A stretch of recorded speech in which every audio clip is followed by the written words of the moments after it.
a empezar.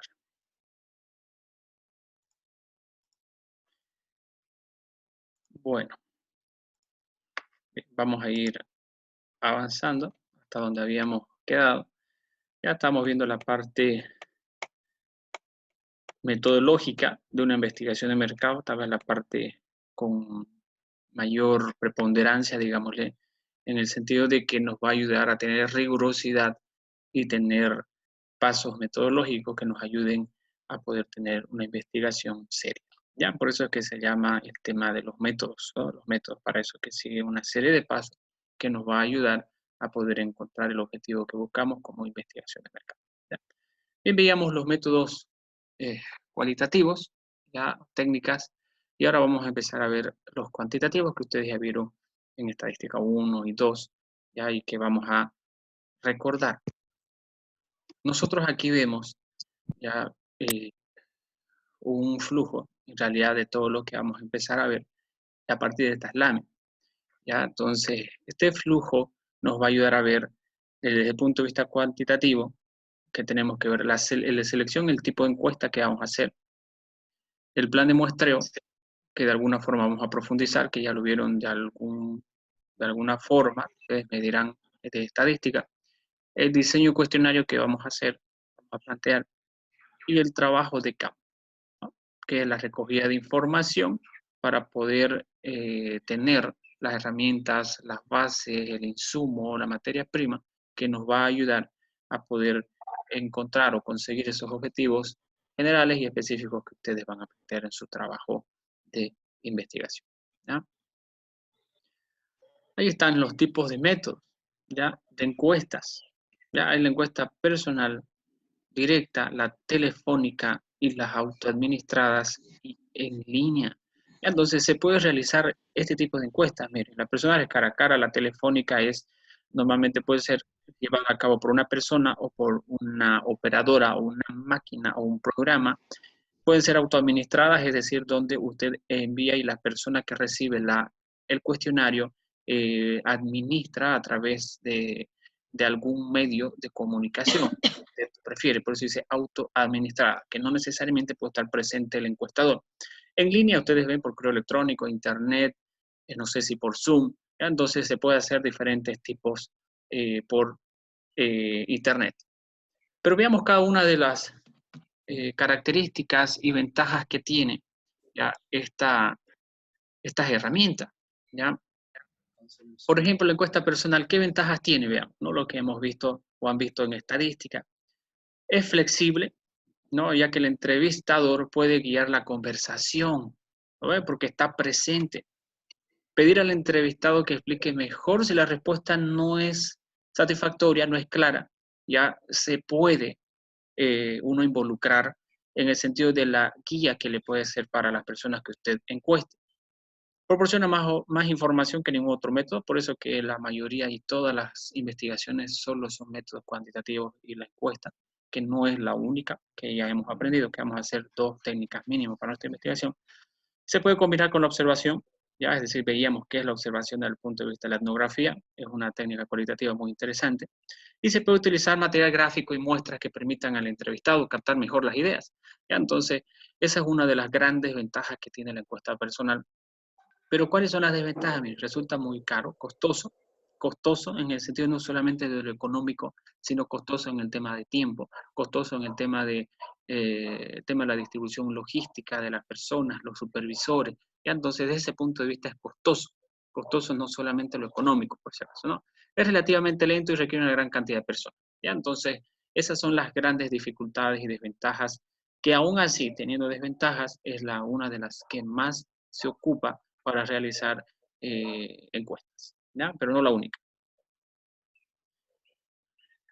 Por teléfono, veamos qué ventajas tiene, ¿no? Y ahí les voy a preguntar al final, según al objetivo que ustedes tengan, van a tener que realizar cualquiera de este tipo de encuestas. Las por teléfono proporcionan resultados con mayor rapidez, ¿ya? Es muy importante ese punto. Es muy rápido. Las encuestas por teléfono no pueden durar más de media hora, imagínense, fatal. Se trabaja con un cuestionario breve de 10, 12 minutos, exagerar, es larguísimo por teléfono, 10 a 12 minutos. Se puede realizar muchas llamadas por hora y es un método muy económico. Entre comillas, les digo económico. Depende qué tipo de llamada o de encuesta por teléfono sea. Hoy en día la tecnología ha avanzado por tecnología IP, si lo hacen o por un operador o por una máquina, un programa, le va a resultar económico. Pero si lo hace por teléfono celular o fijo, ahí sí no va a ser económico, ¿no? Ahí por eso les digo entre comillas.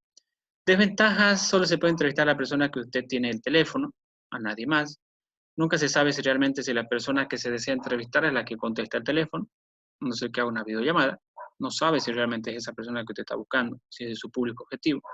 No se tiene certeza de la autenticidad de las respuestas. Bueno, esto en todas las técnicas tienen esta desventaja, que no se tiene certeza, ¿ya?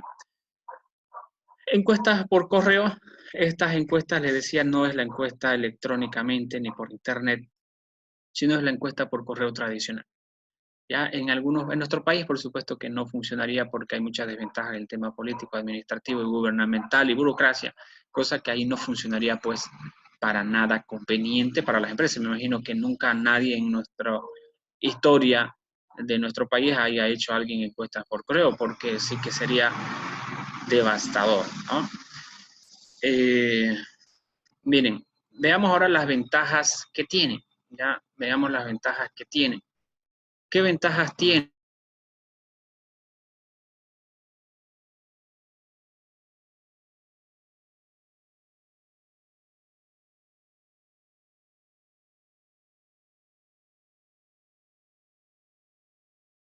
Bien, ahora sí, ya había ruido, acá estaba emitiendo un ruido. Pero bueno, ¿qué ventajas? Fácil de llegar a muchas personas, ¿no? El encuestado puede reflexionar antes de dar la respuesta, tiene todo el tiempo del mundo. Es más objetivo, entre comillas. Es un método económico, eso sí que es una superventaja. No hay presión del encuestador. Desventaja, poca colaboración, influencia de terceros, bajo nivel de respuesta, equivocación por error de dirección de correo, puede calificarse ni clasificar al entrevistado, no puede o deben darse recompensas para motivar la colaboración. Miren, ¿no? Las ventajas y desventajas que tienen son interesantes. Ya una de las grandes desventajas, en países desarrollados sí ocupan, créanme, bastante este tipo de encuestas porque funciona muy bien el sistema de correo. Ya funciona muy bien y es súper económica, pero mire las desventajas, aunque sea un sistema moderno de correo. Hay poca colaboración, la gente puede revisar su correo o su bandeja después de un mes y ya llegó tarde. Hay bajo nivel de respuestas, de colaboración y va a tener que motivar o incentivar económicamente o con algún premio para que la gente pueda responder, ¿ya?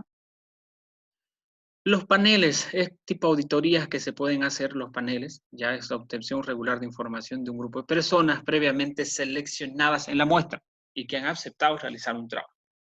¿Ya? Entonces, este tipo de paneles se puede hacer los paneles de consumidores, paneles de puntos de venta para identificar alguna falencia interesante o oportunidad de negocio que nos pueda ayudar a generar ingresos, rentabilidad o a cumplir nuestros objetivos de marketing, ¿ya?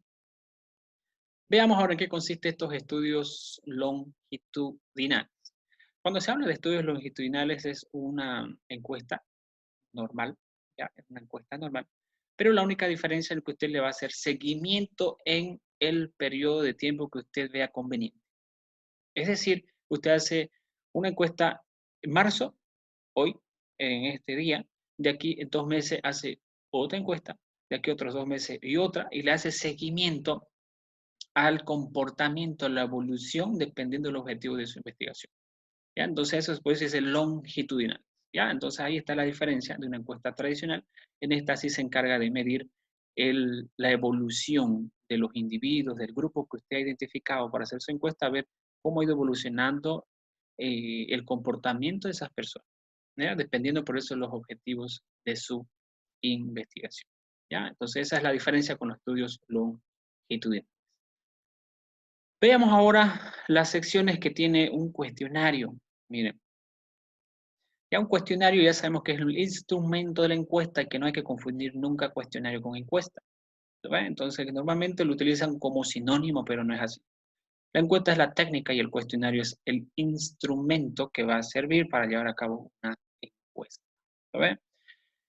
Bien, veamos las partes. Datos de identificación de un cuestionario, la solicitud de cooperación, instrucción, información solicitada y datos de clasificación. Es decir, su cuestionario para su trabajo final debe tener estos 5 elementos básicos para poder ser avalado. Es decir, los datos de identificación, vamos a ver los datos básicos de las personas. Solicitud de cooperación, donde usted tiene que escribir una introducción, muy corto, muy simple, donde usted pida, ¿no? Bien, somos estudiantes de la Universidad Católica y estamos haciendo un estudio de investigación que tiene el siguiente objetivo. Por favor, su opinión es de mucha importancia para nosotros y nuestros resultados de la investigación. Eso sería una solicitud de cooperación y que le va a dar seriedad de alguna forma. Y ver un cuestionario sin una solicitud de cooperación es completamente, no le da seriedad al asunto, ¿ya? Luego hay instrucciones que sí usted lo puede poner entre paréntesis a cada pregunta. Información solicitada son el cuerpo del cuestionario y los datos de clasificación que nos va a ayudar a hacer cruces de variables, ¿ya? Bien, ahí están los datos que tiene todo cuestionario.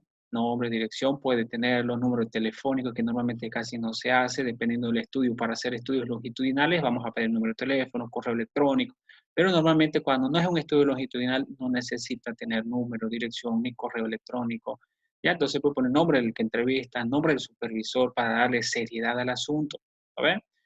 La solicitud de cooperación es lo que les decía, como un ejemplo, un pequeño párrafo donde solicita usted al entrevistado su colaboración y decirle qué tiempo va a durar si usted quiere también. Es decir, si va a durar, por ejemplo, 5 minutos, 10 minutos, puede ponerlo y el objetivo también y de dónde proviene ese estudio de investigación que usted está proponiendo. Si es así, sin un encabezado y sin esta solicitud, la verdad que casi nadie le va a tomar importancia a su estudio de investigación, ¿no? Esa es la real importancia de eso.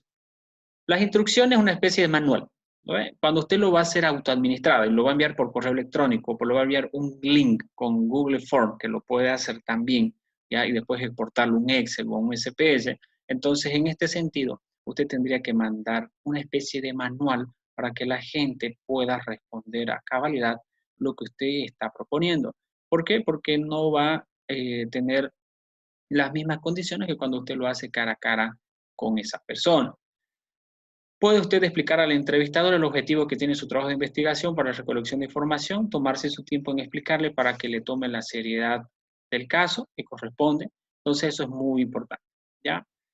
Hay casos o preguntas que necesitan instrucciones específicas cuando las preguntas son de elección múltiple, cuando usted tiene que hacer una escala Likert, cuando tiene que responder una, dos o tres opciones, cuando tenga que seleccionar el tema de posicionamiento, órdenes de mayor a menor, del 1 a 5. Entonces eso tiene que explicarlo detalladamente cuando usted especialmente lo va a enviar por correo, aunque también lo puede hacer si es que usted así lo desea, cuando es cara a cara la encuesta, ¿no? Con la persona que usted lo haga.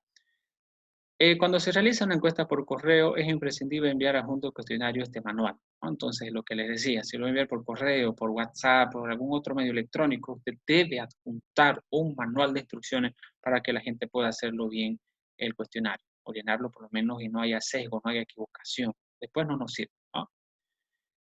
La información solicitada es la parte más importante del cuestionario. Debe incluir las preguntas. Ya está el cuerpo, les decía, el cuerpo del cuestionario, que tengan las respuestas posibles, ya las mínimas posibles, y que hagan caso a los objetivos de la investigación. Todas estas preguntas deben tener proceso de prueba y revisión de campo hasta sacar la versión final y corregida. Miren, esto es interesante, esto es lo que vamos a hacer, ¿ya? Entonces, yo no puedo hacer así de buenas a primeras. Primero lo que vamos a hacer es plantear sus objetivos de investigación para después hacer un cuestionario.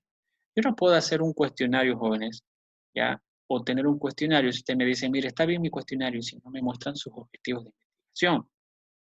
Primero le puedo decir está bien o está mal si no sé qué es lo que usted quiere o qué es lo que el investigador quiere. ¿Ya? Entonces, es como quedarse chuto en el sentido de chuto de que la información está vacía, ¿no? Entonces, eso es importante por eso cuando se hace un cuestionario. Y no podemos sacar el cuestionario a la primera, es decir, ya lo tengo mis 10, 12, 15 preguntas y directamente hacer la investigación.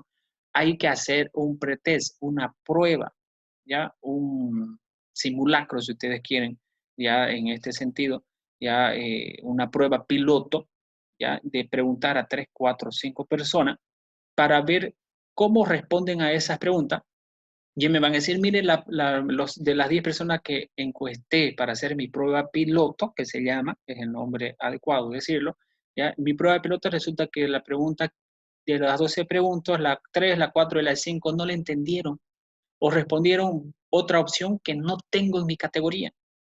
Entonces, yo no puedo lanzarla de entrada para hacer mi investigación final, un cuestionario que la tengo que poner a prueba primero.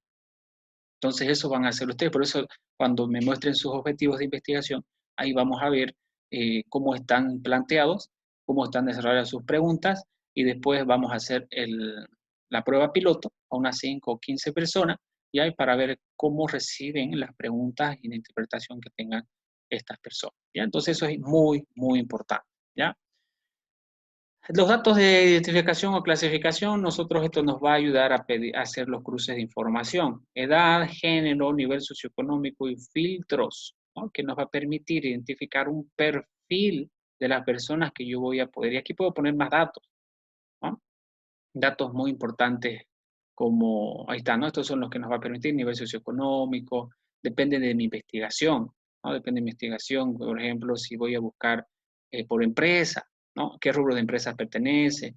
Si voy a hacer una encuesta muy tecnológica, en el sentido de tema de innovación, voy a tener que poner aquí, no sé, pues algo de identificación básico con cuál de las redes sociales usted se más identifica, que le va a permitir hacer cruces de información muy importantes.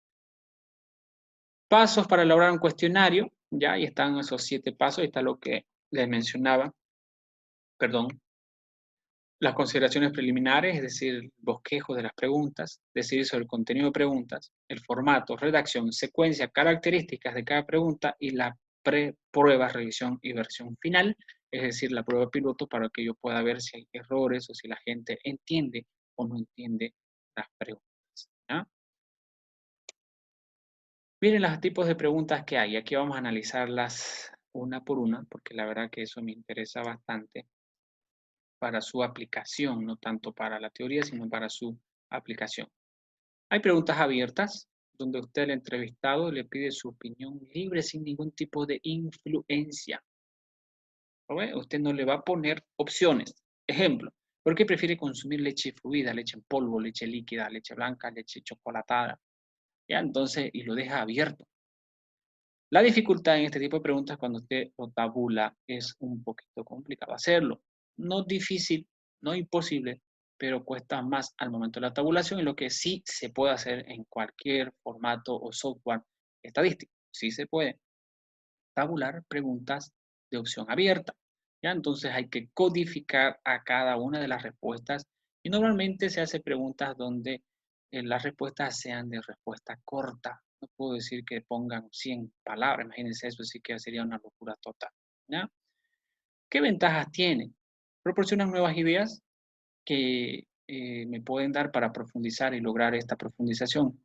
¿Y por qué de las respuestas genéricas? Ejemplo, si responde, ¿por qué me gusta? Se puede indagar y preguntar qué es lo que le gusta de eso. Otra respuesta es menos cremosa, tiene menos grasa, etc. Entonces me va a ayudar a profundizar. Ya, yo no la puedo dejar porque prefiere aquí. ¿Ya? Yo puedo y tendría que hacer, depende de las respuestas, como van a ser semi-estructuradas, entonces yo ya tendría que plantear las posibles preguntas más a partir de esto. ¿No ven? Y son ideales para empezar a desarrollar un tema, ¿no? En que no necesariamente tú tienes que llenar su cuestionario con preguntas abiertas. ¿Ya? ¿Qué es lo que ayuda en esto? A ver, veamos, creo que hay una pregunta. Ah, ya, acabo de ingresar. Bien, bien ¿en qué ayuda? ¿Ya? Y esto es clave, jóvenes. Miren, ¿en qué ayuda este tipo de preguntas? Ayuda para que no haya sesgo en la información e influencia, es lo que les decía a ustedes. Y aquí yo puedo poner, ¿no? ¿Cuál cree usted que es la universidad más completa de la ciudad de Santa Cruz de Bolivia? No estoy diciendo la mejor ni la peor, más completa, ¿no? Para ser más sutiles. Y ahí decir, y la puedo dejar abierta, esas sí son de respuesta corta. Eso me va a ayudar a medir el posicionamiento de las universidades privadas de Santa Cruz. ¿No? Entonces, yo no voy a sesgar, no voy a influir sobre la respuesta porque no estoy diciéndole, llene aquí las 17 opciones, las pongo. ¿Y en qué orden las pongo? Entonces, no va a haber ese tipo y va a medir harto impacto y el posicionamiento que tienen las universidades en la mente de la gente. ¿Ya? Desventajas, sesgo por parte del entrevistador. No siempre escriben todas las respuestas en la entrevista. ¿Ya? Ahora, si lo va a llenar, sesgo también pueden haber cuando el que lo llena es usted, ¿ya? Porque lo puede hacer o escribir lo que cree que interpreta la respuesta del entrevistado. Aparecen muchas respuestas genéricas que no ayudan en nada a la investigación. Eso sí también es una de las desventajas que tiene. ¿Ya? A ver, ¿qué más tenemos? Buenos días, ya, los que se incorporan. Bien. Preguntas de selección múltiple, estas sí que son por excelencia las más utilizadas. ¿Ya? Son aquellas en las que el encuestado selecciona una o más opciones. Ejemplo, donde acostumbra a comprar su cigarrillo, en la tienda de la esquina, en el kiosco, en el mercado, en el supermercado, otro. Aquí, cuando este tema de otros no hay la menor cantidad de veces posibles, hay que repetir esto. Es decir, si no tienen, es decir, no todas sus respuestas a la opción múltiple tienen que ponerle otros jóvenes. Imagínense, peor si no le ponen este espacio, ¿no? Para especificar qué otros, ¿ya? Entonces, si yo le pongo solo otros y sin este espacio, ¿ya? Imagínense que aquí el 80% diga otros y aquí no hay espacio para llenar. ¿Cómo voy a analizar ese otros? ¿Qué estrategias voy a hacer? Yo siempre critico este otro en las encuestas. Ya critico, pero si es que hay ese otro y este espacio, ya, ¿no? Pero saben que cuando la gente llena lo deja en blanco. Y si van a proponer opciones donde diga otros y esto esté en blanco, no sirve, ¿ya? No sirve. Definitivamente no sirve porque se va a haber sesgo, va a haber complicaciones. Y además tengo que desarrollar esto. ¿Qué opciones voy a poner? Tengo que pensarla bien al momento de desarrollar mis preguntas de opción múltiple. Ya aquí pueden haber otras opciones más. Ya aquí, por ejemplo, no hay, yo puedo comprar en una tienda de conveniencia en los surtidores donde se cargan combustible, ya en mi estación de servicio, ya, no sé, varias opciones, mire, dos más les mencioné y que por qué no están. Por ahí eso le responde, por eso es este otro, ¿no? El cáncer, más o menos, yo le digo este otro. Pero si lo ponen así y la gente le contesta, está excelente, ¿no? Está excelente. Veamos, preguntas de respuesta múltiple, ya, allá, Paula, respondiéndole, entonces es mejor no poner otros. Es mejor no poner otros cuando usted no pone el espacio este de acá, que habíamos dicho, este de acá. Hay cuestionarios donde tiene otros y no hay este espacio, no les deja especificar a los encuestados. Si usted pone, puede ponerla en su cuestionario, pero ponga este espacio para que la gente escriba y asegúrese que lo escriba. ¿Ya? No puede estar otros en blanco, no puede haber. ¿Ya? Sí se puede efectivamente, pero tienen que cerciorarse que eso esté especificado por el que responde la encuesta. ¿Listo? ¿Qué ventaja tiene? Miren, reduce el sesgo, ya el sesgo puede ser, el sesgo, podríamos decirlo entre comillas, ya, porque sesga también la información cuando, miren, yo estoy poniendo, hace un momento acá, les decía, ¿por qué no pongo esto primero? ¿Por qué no esto primero? ¿Por qué no esto primero? ¿Por qué esto de segundo? ¿Ya? Entonces debo justificar, ¿ya? En una reunión de directorio cuando ustedes estén trabajando para alguien o para sus empresas mismas. Me van a preguntar, ¿por qué no lo puso las tiendas de conveniencia de las tiendas, de los surtidores, de las estaciones de servicio cuando usted va y cambia aceite? ¿Ya? ¿Por qué no? ¿Por qué no lo puso? ¿Ya? Entonces, para eso se hace la prueba piloto del cuestionario. ¿Ya? Porque el encuestado me va a dar 5 opciones más, 10, ¿no? Entonces tengo que ponerlas, ¿ya? Para eso yo quiero que vean la real necesidad de hacer una prueba piloto, ¿listo? Entonces, en el costo y tiempo de codificación, eso sí, y tiempo de codificación es a la velocidad de la luz, se puede hacer cuando es decisión múltiple, una belleza, se hace rápido. Rapidez en llenar el cuestionario. Para la elaboración cuesta, pero para la codificación y llenado en el sistema es fácil, ¿vale? Rápido. Se pueden hacer, hay alternativas de respuesta predefinidas investigadas con anterioridad. Si es que ha hecho otra investigación, le va a ayudar a poner las opciones en esa posible respuesta. Desventajas requieren más tiempo y costo en su formulación, lo que les decía. ¿Ya? Cuesta en su formulación, hay que pensarla, hay que sentarse, hay que hacer una prueba piloto, hacerla otra vez y otra vez y otra vez. Una vez se hace una prueba piloto, se deben hacer 2 mínimamente. Una vez ya corregí mi prueba de piloto, vuelvo a hacer otra prueba de piloto de 15 personas, ¿ya? Y recién digo, ya, este es mi cuestionario final. Hasta 3 se puede hacer, ¿ya? Tienden a tener sesgo por el orden de colocación de las alternativas. Y esto es lo que les decía. Usted tiene que argumentar por qué y cómo. Esas son preguntas del proyecto final, al final de su defensa. ¿Por qué puso primero esta, segunda, tercera, cuarta? ¿O por qué no la puso por orden alfabético? ¿O por qué no bajo el criterio de la página web del Ministerio de Educación? Depende de qué tipo de investigación. ¿A ver? Tipos de preguntas en un cuestionario, ¿ya? Tipos de preguntas. Veamos, las preguntas dicotómicas, que quiere decir que solamente tienen 2 opciones, sí y no, son las más comunes que se puede hacer, son completamente válidas. Ventajas son las mismas que las preguntas de respuesta múltiples, son respuestas de opción múltiple, pero son solo 2 opciones múltiples. Entonces, pero le llaman específicamente dicotómicas porque tienen solo 2 opciones. Las dicotómicas son las que tienen solo 2 opciones. Yo no puedo poner sí, no, tal vez, no estoy seguro, o ya no es dicotómica. A ver, dicotómica contiene 2, solo 2, ¿ya? Desventajas, se fuerza o se presiona al entrevistado una respuesta. Estoy forzando a que alguien me diga sí o no, ¿ya? Y puede ser tal vez por ahí, no estoy seguro, ¿ya? Entonces, por eso es una de las desventajas. Este tipo de preguntas puede generar un error considerable en las conclusiones del estudio. Si es una pregunta filtro muy importante y que de esta pregunta responde a mis objetivos de la investigación central, entonces voy a tener problemas al momento de las conclusiones del estudio, ¿ya? Escala de actitudes, miren, aquí vemos que es un conjunto de procesos de percepciones permanentes, es decir, yo le voy a permitir a las personas a poder calificar actitudes mediante una escala, ¿no?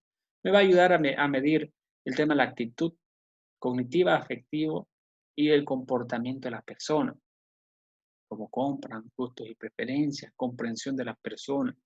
Hay no solamente conocimiento de las personas, sino el tema de la comprensión acerca de su comportamiento. Y entonces ese tipo de escalas de actitudes me van a ayudar a poner escala Likert, es decir, 5, 4, 6, 10 opciones, que yo puedo ponerlas según a la investigación y a mi criterio. Entonces se puede poner varias opciones. ¿Saben? Este tipo de preguntas son cuando yo les pongo escala, como dice, ¿no? 1, 2, 3, 4, 5, no estoy seguro, sí estoy seguro, muy de acuerdo, no muy de acuerdo, poco de acuerdo. Y entonces ese tipo de preguntas. Pero veamos, este tema de actitudes me va a ayudar a medir en el SPS. Por ejemplo, hay variables nominales, ordinales y de intervalo o intervalo. Y entonces aquí vemos las variables nominales, son las que todas aquellas preguntas o variables, las variables son preguntas que yo voy a hacer en mi investigación, que no necesitan ningún orden de clasificación. ¿Ya? Las pongo, por ejemplo, hace un momento hicimos la pregunta, ¿dónde compra su cigarrillo? No necesita un orden de clasificación. Esta es primera, segunda, tercera, cuarta. No hay una jerarquía lógica. Solamente tiene que argumentar por qué puso primero, segundo, último. Por qué puso solo 3 opciones y habiendo 20 opciones más. Las ordinales son variables o preguntas que sí necesitan un orden de respuesta. Entonces, ejemplo, nivel de ingreso, nivel de formación educativa. Yo no puedo poner, mire, soy doctor PhD, sin antes no haber puesto, tengo una licenciatura, tengo un diplomado, tengo un posgrado, tengo una maestría y recién un doctorado. ¿No ve? Entonces yo no puedo saltar preguntas donde sí necesitan un orden y esas yo las puedo clasificar en el Excel o en el SPS. Este intervalo, además de las propiedades de la escala ordinal, hace que tenga sentido calcular la diferencia entre las mediciones.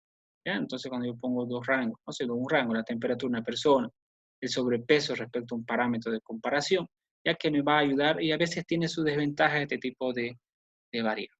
¿Ya?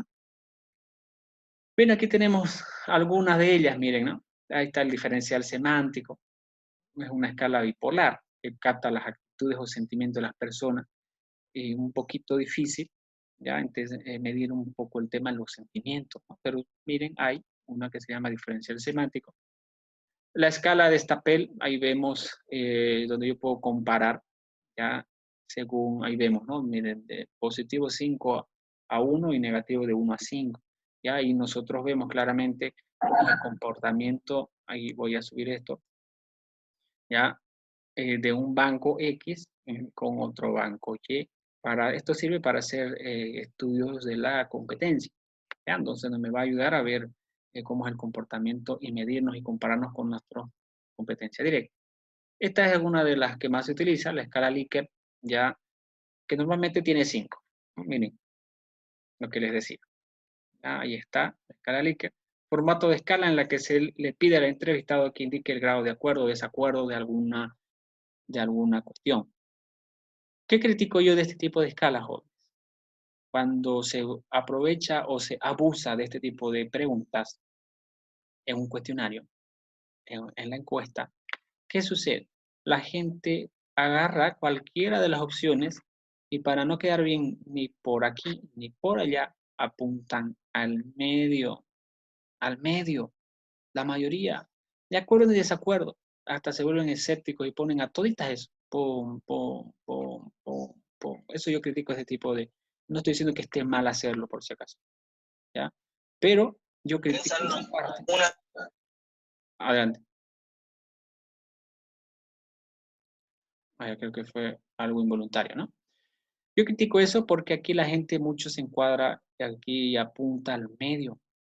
Yo estoy de acuerdo en hacer esta escala de 4, no sé, me estoy inventando, yo lo que sugiero, hacer una escala de 4 porque ahí no hay un medio, ¿no? Ahí no hay un medio, ¿ya? Entonces puedo poner completamente de acuerdo, en desacuerdo o completamente de acuerdo, ¿ya? Y algunos dirán y critican, ¿no? Pero hay gente que no está de acuerdo en desacuerdo. Bueno, es blanco o es negro. Yo no puedo, en una encuesta para tomar decisiones estratégicas, ¿qué voy a hacer con que no está ni de acuerdo ni de acuerdo? Una persona escéptica, que al final y al cabo no me va a interesar, ¿no me va a interesar atender ese tipo de clientes, porque no le gusta ni el negro ni el blanco, ¿no? Entonces, eso es lo que yo critico de esta parte de tipo de escala, ya es que si ustedes la van a hacer, háganla, pero van a ver y compruébenlo, pueden hacer este experimento, específicamente la gente da aquí, al medio y al medio.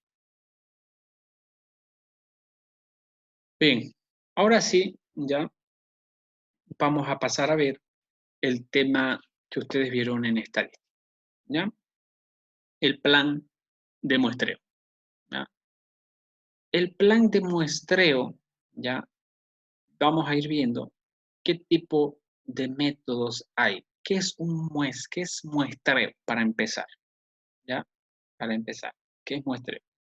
Cuando hablamos de muestreo, jóvenes, es como la estrategia del cómo voy a hacer para levantar datos del público objetivo que me interesa tener información. ¿Cómo? ¿Ya? Son pasos sucesivos que me van a ayudar a conseguir el objetivo, es decir, la materia prima, las preguntas de, las personas que yo necesito atender. ¿Qué quiere decir esto? Entonces, si yo tengo mi muestreo, yo voy a tener dos tipos de muestreo, dos tipos de estrategias. Y cada tipo de estrategia tiene otros subtipos. Son los probabilísticos y los no probabilísticos. ¿Qué quiere decir eso? Probabilísticos que tienen la misma probabilidad o posibilidad de ser elegidos a las personas que yo voy a encuestar.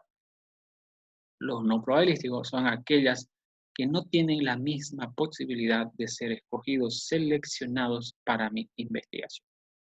Aquí ninguno es el mejor o peor o el más importante, por si acaso. Todos son muy buenos, pero no porque yo vaya a hacer un muestreo probabilístico aleatorio simple, que ahorita vamos a ir viendo cada uno de ellos, va a querer decir que este es el mejor, porque es matemático, porque tiene la fórmula, nada, ¿ya? Esto es más cuantitativo y esto es más cualitativo o subjetivo, y por eso creen que lo no probabilístico no sirve. Entonces, ahora para los que no entienden, o para que se pueda entender mejor lo que estamos hablando aquí, ¿ya?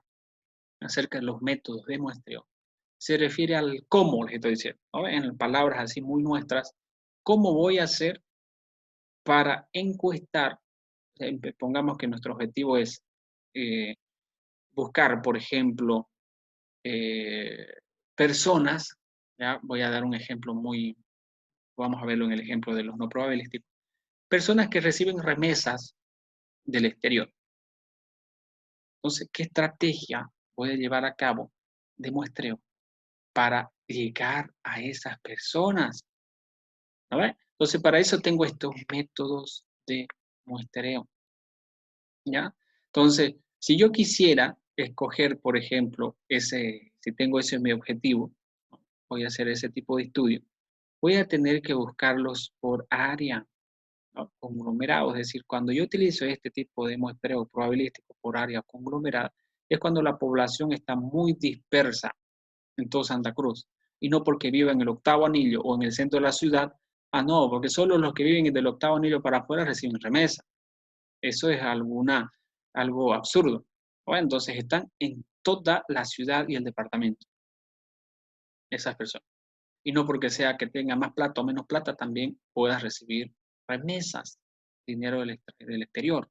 Entonces, por eso, jóvenes, depende qué tipo de investigación yo voy a hacer para poder seleccionar cada uno de estos. Y vamos a ir viendo, por supuesto, todos.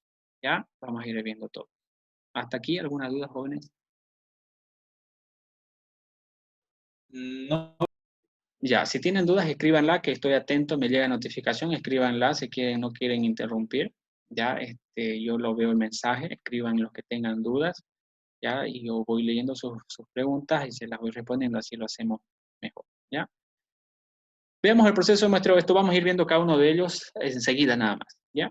Cada uno de ellos lo vamos a ir viendo, así que no se preocupen. Toditos con ejemplos y todo, ¿ya? ¿Cuál es el proceso de muestreo? ¿Cuál es el proceso para llegar a cabo esa estrategia? Primero tengo que definir mi población. Debo definir mi población, mi universo.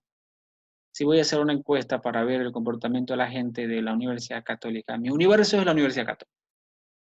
¿Sabes? Identificar el marco muestral, es decir, ¿de dónde voy a hacer para encuestar a ese universo? ¿Dónde está?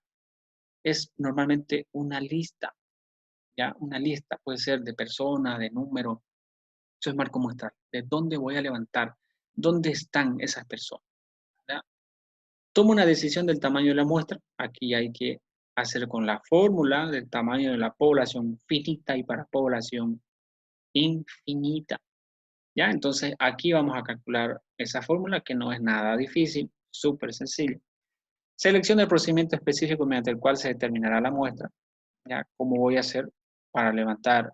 Es decir, si yo voy a decidir hacer en toda la ciudad ese ejemplo que les di de quienes reciben remesa, entonces voy a tener que especificar por dónde voy a empezar.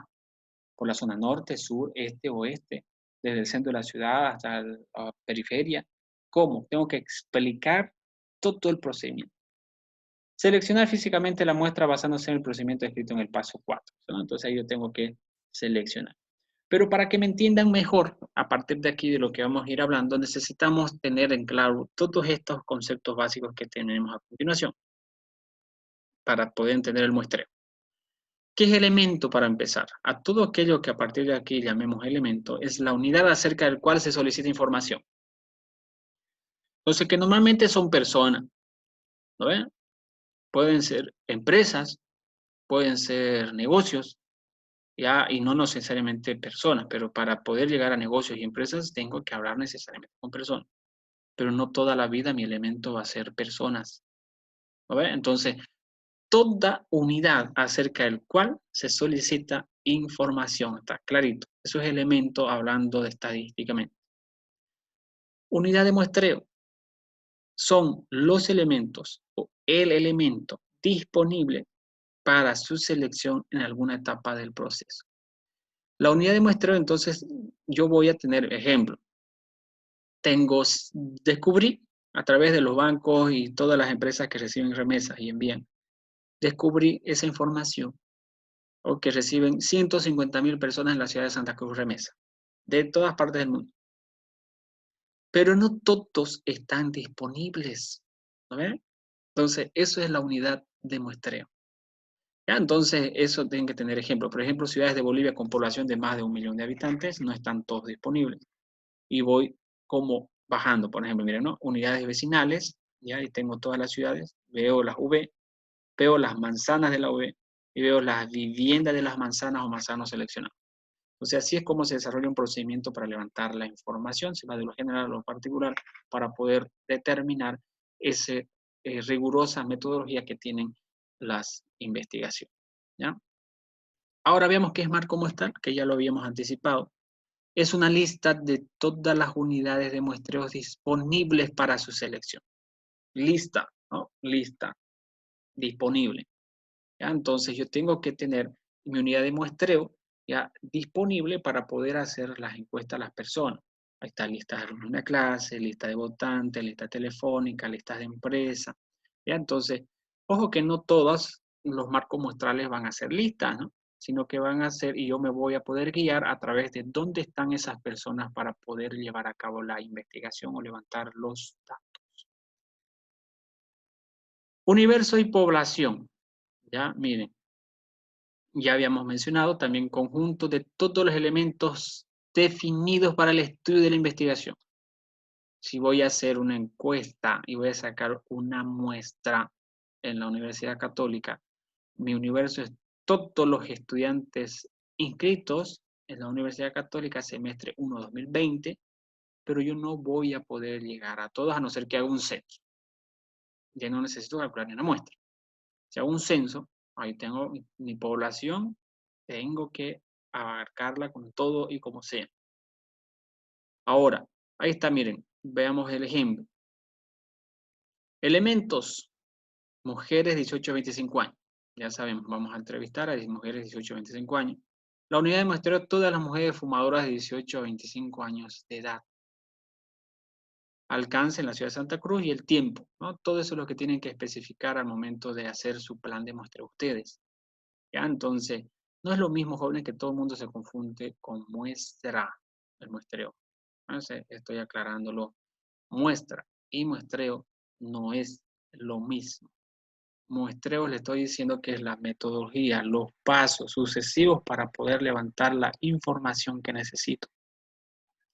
La muestra es la parte de mi universo, una pequeña parte o parte significativa de mi universo, y que es parte del muestreo, pues todo el mundo se confunde, ¿ya?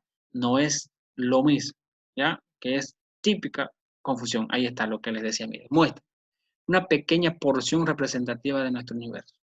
Yo cuando saqué mi muestra, si tengo mi investigación para la Universidad Católica, entonces voy a sacar una muestra considerable, una pequeña porción de 100, 200, 300 personas de los 3.000, 20.000 inscritos en la Universidad Católica.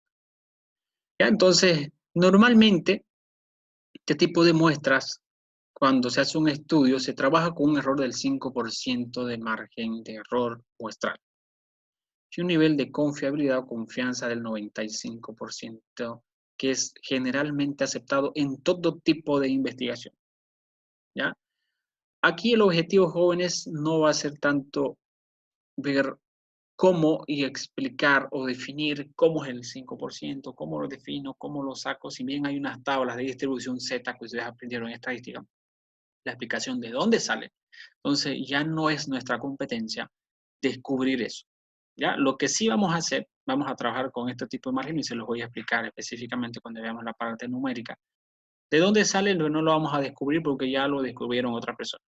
¿No ven? Simplemente vamos a limitarnos a trabajar y decir de estos datos y que no necesariamente, ojo, este 95% debe dar el 100%. Y ese es un error que siempre se ve en estadística. Allá, entonces, si da un nivel de confiabilidad del 96%, el margen de error debe ser 4%. Error. Fatal. No sé si lo han aprendido así. Equivocadísimo. Malísimo. ¿Ya? Entonces, no necesariamente esto debe sumar el 100%. Yo puedo tener un nivel de confiabilidad un nivel de confiabilidad del 99% y un margen de error del 4, 5, 3, 1%. ¿Ya? Yo puedo tener un nivel de confianza del 90% y un error del 2%. ¿Ya? Entonces, no necesariamente ya debe sumar. Aquí es coincidencia. ¿Ya? Esto es netamente coincidencia y si lo han aprendido así, bueno, es el momento oportuno para poder corregir eso y que no es regla de oro sumar el 100%. Bien, antes de pasar a lo que son las muestras, miren, ahí tenemos las para poblaciones finitas y para infinitas, ¿ya? ¿Cómo sé que debo ocupar cada fórmula? ¿No? Y entonces aquí es cuando nosotros, lo que han visto en estadística, este tema de nomenclatura, ya es aquí otros van a deber aprender con Z, ustedes aquí, ya es lo de menos, pueden poner Z, X, Y, W, U, si quieren, pero ya depende del libro que ustedes consultar, ya, entonces nomenclatura es lo de menos, ya, entonces simplemente que aquí ustedes quieren ocupar Z, que después todo era lo mismo cuando aprendieron seguramente estadística, así que esto es lo que les decía, miren, ¿no? Nivel de confianza. Cuando yo trabajo con un nivel de confianza de estas tres escalas, debo reemplazar en el valor Z, en el valor que tenemos aquí, ¿ya? Estos valores que salen de la tabla de distribución Z que aprendieron en estadística, que se deben acordar, la parte descriptiva, no la parte probabilidad, descriptiva. ¿Ya? Entonces aquí, estos números son los que se reemplazan y vamos a hacer ejercicios y casos, por supuesto, para que puedan volver a recordar la aplicabilidad de la fórmula. Ahora les explico, antes para parar un segundito esto y escuchar sus preguntas, ¿cuándo aplico la población o la fórmula para población o universos finitos? ¿Qué quiere decir finitos? Tiene fin. ¿Ve? Tiene fin. Es decir, cuando yo sé que mi población o universo llega a 100.000 elementos, si superan los 100.000 elementos, debo aplicar esta fórmula. Acorta. Es decir, si yo tengo que hacer un estudio para Santa Cruz, lo que les decía, para Santa Cruz, el tema de saber cuántas personas reciben remesas del extranjero, ¿cuál fórmula ocuparía? A ver, dígame, ¿esta o esta? ¿Finito o infinito?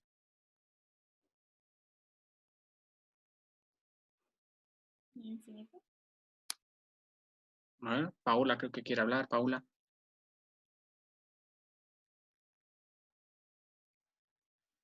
¿Nadie?